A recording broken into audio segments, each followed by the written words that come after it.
نحمدہ و نصلی علی رسولہ الکریم اعوذ باللہ من الشیطان الرجیم بسم اللہ الرحمن الرحیم۔ دوستو، پارہ 3 کا تیسرا رکوع جو ہے اس کا ترجمہ جو ہے حاضر خدمت ہے۔ دین تو اللہ کے نزدیک اسلام ہی ہے، اور اہل کتاب نے جو اس دین سے اختلاف کیا تو علم حاصل ہونے کے بعد آپس کی ضد سے کیا، اور جو شخص اللہ کی آیتوں کو نہ مانے تو اللہ جلد حساب لینے والا ہے۔ اے پیغمبر، پاس اگر یہ لوگ تم سے جھگڑنے لگیں تو کہنا کہ میں اور میرے پیرو تو اللہ کے فرما بردار ہو چکے، اور اہل کتاب اور ان پڑھ لوگوں سے کہو کہ کیا تم بھی اللہ کے فرما بردار بنتے اور اسلام لاتے ہو؟ بس اگر یہ لوگ اسلام لے آئیں تو بے شک ہدایت پا لیں، اور اگر تمہارا کہا نہ مانے تو تمہارا کام صرف اللہ کا پیغام پہنچا دینا ہے، اور اللہ اپنے بندوں کو دیکھ رہا ہے۔ جو لوگ اللہ کی آیتوں کو نہیں مانتے اور انبیاء کو ناحق قتل کرتے رہے ہیں، اور جو انصاف کرنے کا حکم دیتے ہیں انہیں بھی مار ڈالتے ہیں، ان کو دکھ دینے والے عذاب کی خوشخبری سنا دو۔ یہ ایسے لوگ ہیں جن کے اعمال دنیا اور آخرت دونوں میں برباد ہیں، اور ان کا کوئی مددگار نہیں ہوگا۔ بھلا تم نے ان لوگوں کو نہیں دیکھا جن کو کتاب یعنی تورات سے حصہ دیا گیا، اور وہ اس کتاب اللہ یعنی قرآن کی طرف بلائے جاتے ہیں تاکہ یہ ان کے تنازعات کا ان میں فیصلہ کر دے، تو ایک فریق ان میں سے پھر جاتا ہے اور منہ پھیر لیتا ہے۔ یہ اس لیے کہ یہ اس بات کے قائل ہیں کہ دوزخ کی آگ ہمیں چند روز کے سوا چھو ہی نہیں سکے گی، اور جو کچھ یہ دین کے بارے میں بہتان باندھتے رہے ہیں اس نے ان کو دھوکے میں ڈال رکھا ہے۔ تو اس وقت کیا حال ہوگا جب ہم ان کو جمع کریں گے، یعنی اس روز جس کے آنے میں کچھ بھی شک نہیں، اور ہر نفس اپنے اعمال کا پورا پورا بدلہ پائے گا، اور ان پر ظلم نہیں کیا جائے گا۔ کہو کہ اے اللہ، اے بادشاہی کے مالک، تو جسے چاہے بادشاہی بخشے اور جس سے چاہے بادشاہی چھین لے، اور جس کو چاہے عزت دے اور جسے چاہے ذلیل کرے، ہر طرح کی بھلائی تیرے ہی ہاتھ میں ہے، اور بے شک تو ہر چیز پر قادر ہے۔ تو ہی رات کو دن میں داخل کرتا اور تو ہی دن کو رات میں داخل کرتا ہے، تو ہی بے جان سے جاندار پیدا کرتا ہے، تو ہی جاندار سے بے جان پیدا کرتا ہے، اور تو ہی جس کو چاہتا ہے بے حساب رزق دیتا ہے۔ مومنوں کو چاہیے کہ مومنوں کے سوا کافروں کو دوست نہ بنائیں، اور جو ایسا کرے گا اس سے اللہ کا کچھ عہد نہیں۔ ہاں، اگر اس طریق سے کہ تم ان کے شر سے بچاؤ کی صورت پیدا کرو تو مذائقہ نہیں، اور اللہ تم کو اپنے غضب سے ڈراتا ہے، اور اللہ ہی کی طرف تم کو لوٹ کر جانا ہے۔ اے پیغمبر، لوگوں سے کہہ دو کہ کوئی بات تم اپنے دلوں میں مخفی رکھو یا اسے ظاہر کرو، اللہ اس کو جانتا ہے، اور جو کچھ آسمانوں میں اور جو کچھ زمین میں ہے اس کو سب کی خبر ہے، وہ ہر چیز پر قادر ہے۔ جس دن ہر شخص اپنی کی ہوئی نیکی کو موجود پالے گا اور اپنی برائی کو بھی دیکھ لے گا، تو آرزو کرے گا کہ اے کاش اس میں اور اس کی برائی میں دور کی مسافت ہو جاتی، اور اللہ تم کو اپنے غضب سے ڈراتا ہے، اور اللہ اپنے بندوں پر نہایت مہربان ہے۔ اے پیغمبر صلی اللہ علیہ وسلم، تم لوگوں سے کہہ دو کہ اگر تم اللہ کو دوست رکھتے ہو تو میری پیروی کرو، اللہ بھی تمہیں دوست رکھے گا اور تمہارے گناہ معاف کر دے گا، اور اللہ بخشنے والا ہے، مہربان ہے۔ کہہ دو کہ اللہ اور اس کے رسول کا حکم مانو، بس اگر وہ نہ مانے تو اللہ بھی کافروں کو دوست نہیں رکھتا۔ اللہ نے آدم اور نوح اور خاندان ابراہیم اور خاندان عمران کو تمام جہانوں کے لوگوں میں سے منتخب فرمایا تھا، ان میں سے بعض بعض کی اولاد تھے، اور اللہ سننے والا ہے، جاننے والا ہے۔ وہ وقت یاد کرنے کے لائق ہے جب عمران کی بیوی نے کہا کہ اے پروردگار، جو بچہ میرے پیٹ میں ہے میں اس کو تیری نظر کرتی ہوں، اسے دنیا کے کاموں سے آزاد رکھوں گی، تو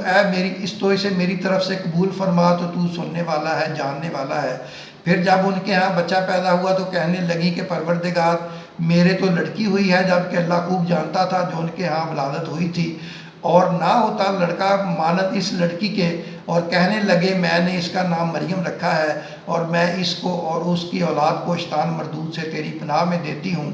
تو اس کے پروردگار نے اس کو پسندیدگی کے ساتھ قبول فرمایا اور اسے اچھی طرح پرورش کیا، اور زکریا کو اس کا کفیل بنایا۔ زکریا جب کبھی عبادت گاہ میں اس کے پاس جاتے تو اس کے پاس کھانا پاتے۔ یہ کیفیت دیکھ کر ایک دن مریم سے پوچھنے لگے کہ مریم، یہ کھانا تمہارے پاس کہاں سے آتا ہے؟ وہ بولی کہ اللہ کے ہاں سے آتا ہے، بے شک اللہ جسے چاہتا ہے بے حساب رزق دیتا ہے۔ اس وقت زکریا نے اپنے پروردگار کو پکارا، عرض کی کہ پروردگار، مجھے اپنی طرف سے اولاد صالح عطا فرما،